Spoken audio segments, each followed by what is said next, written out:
सध्या प्रयागराज येथे महाकुंभ मेळ्याला सुरुवात झालेली आहे। भारतातील काही प्रसिद्ध शहरांमध्ये विशेषतः जिथे प्रमुख नद्या आणि संगमस्थान आहेत, जिथे भगवान शिवशंकरांचं स्थान आहे, तिथे दर 12 वर्षांनी महाकुंभ मेळा हा भरत असतो। त्यामध्ये सध्या आता प्रयागराज येथे महाकुंभ मेळ्याला सुरुवात झालेली आहे। त्यामध्ये प्रामुख्याने आपल्या महाराष्ट्रातील नाशिक येथील त्र्यंबकेश्वरमध्ये, उत्तराखंडमधील हरिद्वार येथे, उत्तर प्रदेशातील प्रयागराज येथे आणि मध्य प्रदेशातील उज्जैन या ठिकाणांचा समावेश महाकुंभ मेळ्यासाठी केला जातो। मोठ्या श्रद्धेचा हा विषय आहे। महाकुंभ मेळ्याचे सर्वात मोठे कुतूहल हे की यामध्ये लाखोंच्या संख्येने सामील होणारे अघोरी साधू हे नागा साधू म्हणून ओळखले जातात। यामध्ये पुरुष तसेच महिला देखील आपापल्या नागा साधूच्या स्वरूपात पाहायला मिळत असतात। व्हिडिओद्वारे आपण नागा साधू नेमके कसे तयार होतात, विशेषतः महिला नागा साधू बनण्यासाठी कोणकोणत्या गोष्टी विचारात घेतल्या जातात, कोणता त्याग ह्या महिला करतात, त्याबद्दलची सविस्तर माहिती जाणून घेणार आहोत। तेव्हा हा व्हिडिओ पूर्ण बघा। चॅनलवरती नवीन असाल तर सबस्क्राइब करा। कमेंटमध्ये ओम नमः शिवाय हा मंत्र लिहायला अजिबात विसरू नका। नमस्कार, श्री स्वामी समर्थ। स्वामी महाराज तुमच्या सर्व चांगल्या इच्छा पूर्ण करो ही स्वामींच्या चरणी प्रार्थना करते। नागा साधूंची ओळख वेगवेगळ्या कुंभमेळ्यांवरून केली जाते। कुंभमेळ्याशी त्यांचे विशेष नाते आहे। असे म्हणता येईल की नागा साधूच्या समाजातील ओळखीमध्ये कुंभमेळ्याच्या विशेष भूमिका आहे। कुंभ आणि लंगोट यांचाही संबंध आहे। नागांचे जीवन खूप कठीण असतं, त्यांना ऊन किंवा थंडीचा त्रास होत नाही। नागा साधू बनण्याची प्रक्रिया खूप कठीण आणि मोठी असते। नागा साधूंच्या पंथात सामील होण्यासाठी सुमारे 6 वर्ष लागतात। असे म्हटले जाते की भारतात नागा साधूंची संख्या 5 लाखांहून अधिक आहे। अर्धकुंभ, महाकुंभ आणि सिंहस्थानादरम्यान नागा साधू बनण्याची प्रक्रिया सुरू होते। संत समाजाच्या 13 आखाड्यांपैकी फक्त 7 आखाडे नाग बनतात। ते जुन्या महानिर्वाळ, निरंजनी, अटल, अग्नी, आनंद आणि आवाहन आखाडे आहेत। नवीन सदस्य अर्थात पंथात समाविष्ट होण्यापर्यंत लंगोट शिवाय काहीही घालत नाहीत। कुंभमेळ्यात शेवटचे व्रत घेतल्यानंतर ते लंगोटही सोडून जातात आणि आयुष्यभर तसेच राहतात। कोणताही आखाडा पूर्ण धार्मिक खात्री केल्यानंतरच पात्र व्यक्तीला प्रवेश देतो। आधी त्या व्यक्तीला दीर्घकाळ ब्रह्मचारी म्हणून जगावे लागते, मग त्याला महापुरुष बनवले जाते आणि सोडून देत असतात। पूर्ण धार्मिक खात्री केल्यानंतर व्यक्तीला प्रवेश दिला जातो। स्वतःचे पिंडदान आणि दंडी संस्कार करावे लागतं, त्याला महापुरुष बनवलं जातं आणि दक्षिणा घेणाऱ्या नागा, उज्जैनमध्ये दक्षिणा घेणाऱ्यांना खुनी नागा, हरिद्वारमध्ये दक्षिणा घेणाऱ्यांना बर्फानी नागा आणि नाशिकमध्ये दक्षिणा घेणाऱ्यांना खिचडिया नागा असे म्हटलं जातं। दक्षिणा घेतल्यानंतर नागा साधूंनी त्यांच्या योग्यतेच्या आधारे पद दिले जाते। नागांमध्ये त्यांची पदे कोतवाल, बडा कोतवाल, पुजारी, भंडारी, कठोरी, बडा कठोरी, महंत आणि सचिव आहेत। नागा साधूंनंतर महात्मा, श्री महात्मा, जगातिया महात्मा, कठोपंथी महात्मा, पीर महात्मा, दिगंबर, श्री महामंडलेश्वर, आचार्य महामंडलेश्वर अशी पदे असतात। नागा साधू 3 प्रकारचे योग करतात। त्यांच्या सर्दी खोकल्याशी सामना करण्यासाठी त्यांना फायदा होतो। ते विचार आणि अन्न या दोन्ही गोष्टींवर संयम ठेवतात। नागा साधू हे सैन्य पंथ आहेत आणि ते सैन्य रेजिमेंट प्रमाणे विभागले गेले आहेत। ते त्रिशूल, तलवार, शंख आणि चिलीम यांच्या साहाय्याने त्यांची सैन्य स्थिती दर्शवतात। प्राच्य विद्या सोसायटीच्या म्हणण्यानुसार नागा साधूंच्या अनेक विशेष संस्कारांमध्ये त्यांच्या कामेंद्रियांचे विघटन करण्याची समावेश आहे। हे नागा साधू हिमालयात शून्याखालील तापमानात नग्न अवस्थेत जगतात आणि बरेच दिवस उपाशी राहू शकतात। हिवाळा, उन्हाळा आणि पाऊस या सर्व ऋतूंमध्ये तपश्चर्या करतात। त्यांना नग्न राहावे लागते।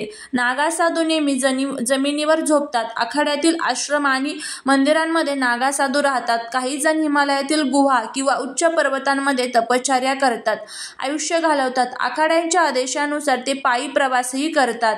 या दरम्यान ते गावाच्या कड्यावर झोपडी बांधतात, धुनी साजरी करतात। प्रवासादरम्यान ते भीक मागून पोट भरतात। ते एका दिवसात एकच वेळी फक्त 7 घरांमध्ये भिक्षा मागतात। 7ही घरातून भिक्षा न मिळाल्यास ते उपाशी झोपावे लागते। त्यानंतर अनेक नागा साधू नियमितपणे फुलांचे हार घालतात। यामध्ये झेंडूच्या फुलांना सर्वाधिक पसंती असते। झेंडूचे फुले दीर्घकाळ ताजी राहणे हे त्यामागचे कारण आहे। नागा साधू त्यांच्या गळ्यात, त्यांच्या हातावर आणि विशेषतः त्यांच्या केसांमध्ये फुले घालतात। मात्र अनेक साधू ही फुलांपासून दूर असतात। ही वैयक्तिक पसंती आणि त्यांच्या विश्वासाची ती बाब असते। पुरुष नागासाधूंप्रमाणेच महिला नागासाधूंचे जीवनही रहस्यमय असते. महिला नागासाधू बनण्याची प्रक्रिया सोपी नसते. त्यांना कठीण तपश्चर्या करावी लागते. त्यांना आपले संपूर्ण आयुष्य देवाला समर्पित करावे लागते. त्यामुळे त्या जगासमोर क्वचितच येतात. महिला नागासाधूंना आखाडे, जंगल, गुहांमध्ये राहायला आवडते. याशिवाय त्यांना अनेक वर्ष कठोर तपश्चर्या करावी लागते. महिला नागासाधू बनण्यापूर्वी कोणत्याही महिलेला 6 ते 12 वर्ष ब्रह्मचर्य पाळावे लागते. जेव्हा एखादी स्त्री हे करण्यात यशस्वी होते तेव्हाच तिला तिच्या गुरूंकडून नागासाधू बनण्याची परवानगी दिली जाते. तसेच त्यांच्या मागील आयुष्याची माहिती काढली जाते. त्याचबरोबर महिलांना गुरूंना पटवून द्यायचे असते की ते नागासाधू बनण्यासाठी पात्र आहेत. महिलांना नागासाधू पंथात सामील होण्यासाठी किमान 4 ते 6 वर्ष लागतात. महिला नागासाधू भगवान शिव आणि अग्नीचे भक्त असतात. पुरुष नागासाधूप्रमाणेच महिला नागासाधूंना त्यांचे पिंडदान करावे लागते आणि त्यांचे मागील जन्म पूर्णपणे विसरावा लागतो. यानंतर त्यांचे मुंडन केले जाते आणि कुंभस्नान केल्यावर स्त्री नागासाधू बनते. पुरुष नागासाधू आणि महिला नागासाधू यांच्यातील फरक असा आहे की पुरुष नागासाधू नग्न राहतात तर महिला नागासाधू शरीरावर शिवलेले कापड घालतात. या कापडाला घंटी असे म्हणतात. पुरुष नागासाधूप्रमाणेच महिला नागासाधू देखील त्यांच्या अंगावर धुणी लावतात आणि कपाळावर नेहमी तिलक लावतात. नागासाधूंना नेहमी शहरे आणि वस्त्यांपासून दूर राहण्याचे ठिकाण शोधावे लागते. संन्यासी व्यतिरिक्त ते कोणालाही नमस्कार करत नाही. दीक्षा घेणाऱ्या प्रत्येक नागासाधूला त्यांचे पालन करावे लागते. कुंभमेळ्यात नागासाधूप्रमाणेच महिला नागासाधू शाही स्नान करतात. पुरुष नागासाधूंनी स्नान केल्यानंतर त्या स्नान करतात. महिला नागासाधू बनल्यानंतर साधू आणि साध्वी तिला आई म्हणतात. ऋषीमुनींच्या जगात नागा ही एक उपाधी आहे. त्यांचे शैव, वैष्णव आणि उदासीन संप्रदाय असे अनेक पंथ आहेत. पुरुष नागासाधूंना सर्वत्र नग्न राहण्याची परवानगी आहे, परंतु महिला नागासाधूंना असे करता येत नाही. नर नागासाधू 2 प्रकारचे असतात. पहिले कपडे घातलेले आणि दुसरे दिगंबर म्हणजे नग्न. मात्र महिला नागासाधूंना वस्त्र परिधान करावे लागते. महिला नागासाधूंना माई, नागिन आणि वधूतांनी अशा अनेक नावांनी संबोधले जाते. तर इतर साध्वी तिला आई म्हणतात. स्त्री नागासाधू सकाळी उठल्यापासून ते रात्री झोपेपर्यंत भगवान शिवाची भक्ती करतात. जुना आखाडा हा सर्व आखाड्यांमध्ये सर्वात श्रेष्ठ आखाडा आहे. नागासाधू बनण्यापूर्वी त्या महिलेला तिचा भूतकाळ हा पूर्णपणे विसरावा लागतो. त्याचबरोबर ती देवाला समर्पित आहे की नाही आणि नागासाधू बनल्यानंतर ती कठीण तपश्चर्या करू शकेल की नाही याची सुद्धा पडताळणी केली जाते. त्यानंतर त्या महिलेला तिचे पिंडदान करावे लागते. म्हणजेच ती महिला आता तिच्या घरासाठी, कुटुंबासाठी मेलेली आहे याचा अर्थ असा होतो. म्हणजेच कुटुंबामधून तिचं स्थान आता कमी झालेलं आहे आणि ती देवाला पोचली याचा अर्थ असा होतो. आणि म्हणूनच तिचे मुंडन देखील केले जाते. आणि नंतर मुंडन केल्यानंतर महिलेला नदीमध्ये आंघोळ करायला लावली जाते. तुम्हाला सर्वांना माहीतच आहे की महिलेचे केस म्हणजे तिचे सौंदर्य असतं आणि हेच सौंदर्य महिलांना नागासाधू बनण्या अगोदर दान करावं लागतं. आणि महिला नागासाधू दिवसभर देवाचे नाव घेते.